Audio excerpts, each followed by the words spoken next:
সম্মানিত আলোচকবৃন্দ এবং আমার সামনে উপস্থিত ইসলামী আন্দোলন বাংলাদেশের বিভিন্ন পর্যায়ের সম্মানিত দায়িত্বশীল বৃন্দ, আমাদের হাতে সময় অনেক কম, কাজ অনেক বেশি।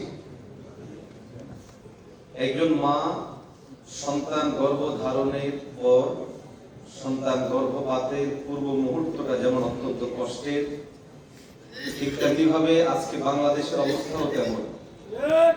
1947 থেকে শুরু করে আজকের 2024 পর্যন্ত এই মাটি, এই আলো, এই বাতাস যে জন্য অপেক্ষমান, সেটা হচ্ছে দেশে একটি বিশেষ শক্তিকে, দেশে সর্বাধিক ভূমিকা পালন করেছে ইসলামপন্থীরা। সেই ইসলামপন্থীদের মধ্যে স্কুলের ভাইয়েরা ছিলেন, কলেজের ভাইয়েরা ছিলেন, ইউনিভার্সিটির ভাইয়েরা ছিলেন, মাদ্রাসার শিক্ষার্থী ভাইয়েরাও ছিলেন। অতএব আগামী রাজনৈতিক বন্দোবস্ত 90% মুসলমানের এই দেশে আমরা মনে করি ইসলাম, দেশ এবং মানবতাকে সামনে রেখে ইসলামী আন্দোলন বাংলাদেশ যে চিন্তা চেতনা লালন করে, এর বিকল্প আমাদের সামনে দ্বিতীয়টা নাই। মোহতারাম হাজিরিন, স্বাধীনতা পরবর্তী লম্বা সময় ধরে আমরা বিভিন্ন দলীয় শাসন দেখেছি। কারো সমালোচনা না করেই পর্যালোচনামূলক বলতে পারি, বাংলাদেশে দীর্ঘ সময় পর্যন্ত আমরা দেখেছি ক্ষমতার বারবার পালাবদল হয়। নেতৃত্বের আসনে অধিষ্ঠিত হওয়ার আগে আমাদেরকে বিভিন্ন ধরনের আশা দেওয়া হয়, বিভিন্ন ভাবে আমাদের কাছ থেকে ভোট নেওয়ার পর যখনই ক্ষমতার আসনে অধিষ্ঠিত হয় তখন সমস্ত জিনিসগুলো তারা ভুলে গিয়ে নিজেদের স্বার্থ সিদ্ধির জন্য তারা উঠে পড়ে লেগে যায়। অতএব এই মুহূর্তে আগামী রাষ্ট্র কিভাবে গঠন হবে, কারা গঠন করবে, এর পুরো নিয়ন্ত্রক হচ্ছেন আপনারা, আমরা এদেশের কোটি কোটি জনতা।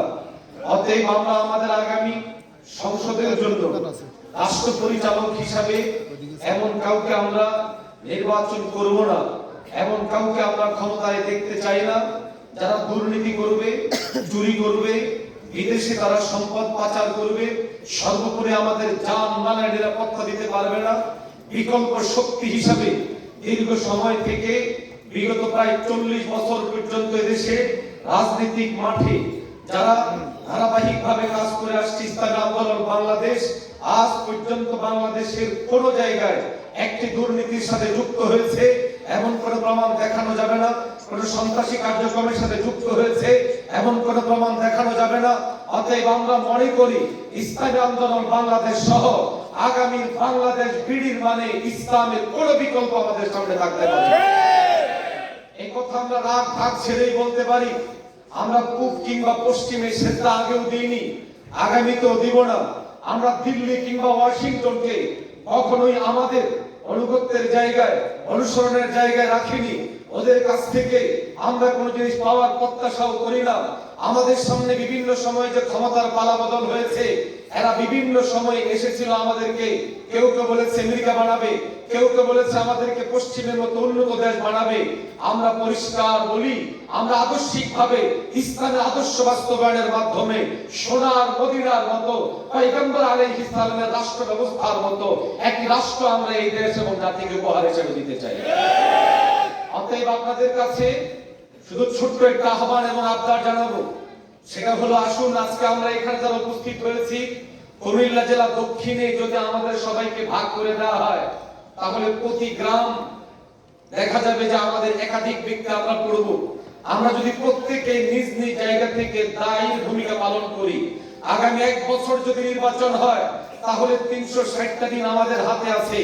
এই 360 দিন সামনে আমি হাতে নিয়ে যদি আমরা প্রত্যেকে নিজ নিজ গ্রামে কাজ করি, ওয়ার্ডে কাজ করি, ইউনিয়নে কাজ করি, থানায় কাজ করি, জেলায় কাজ করি, ইনশাআল্লাহ ইসলামী আন্দোলন বাংলাদেশ এবং গোটা বাংলাদেশের সামনে আমরা আদর্শ একটি জেলা এবং আদর্শ একটি জায়গা হিসেবে আমরা তাদের সামনে উপহার দিতে পারব। সম্মানিত হাজিরিন, কথা লম্বা না করে শুধু আপনাদেরকে আমি একটু আহ্বান জানাবো, সেটা হলো এই, একজন পাইলট তিনি যখন বিমান চালান তখন কোন কোন বিমানে 700 পর্যন্ত যাত্রী নিয়ে তিনি পরিচালিত করেন এবং 700 যাত্রী তার উপর নির্ভর করে এই বিমানের মধ্যে ওঠে এবং তারা নিরাপদ জায়গায় পৌঁছে যায়।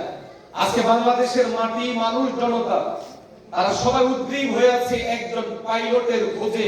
আমরা মনে করি ইসলামী আন্দোলন বাংলাদেশের সম্মানিত আমির সেই পাইলটের ভূমিকা অবতীর্ণ হওয়ার মতো যোগ্য ব্যক্তি। অতএব আমরা আমাদের নিজ নিজ জায়গা থেকে যোগ্যতার স্বাক্ষর রাখবো, সমাজ সেবায় নিয়োজিত হব এবং সেটাকে নবীজি সাল্লাল্লাহু আলাইহি ওয়াসাল্লামের সুন্নাহর আলোকে আমরা কাজ করব। রব্বুল আলামিন আমাদেরকে তৌফিক দান করেন, আমিন। ওয়া আখিরু দাওয়ানা আলহামদুলিল্লাহি রাব্বিল আলামিন।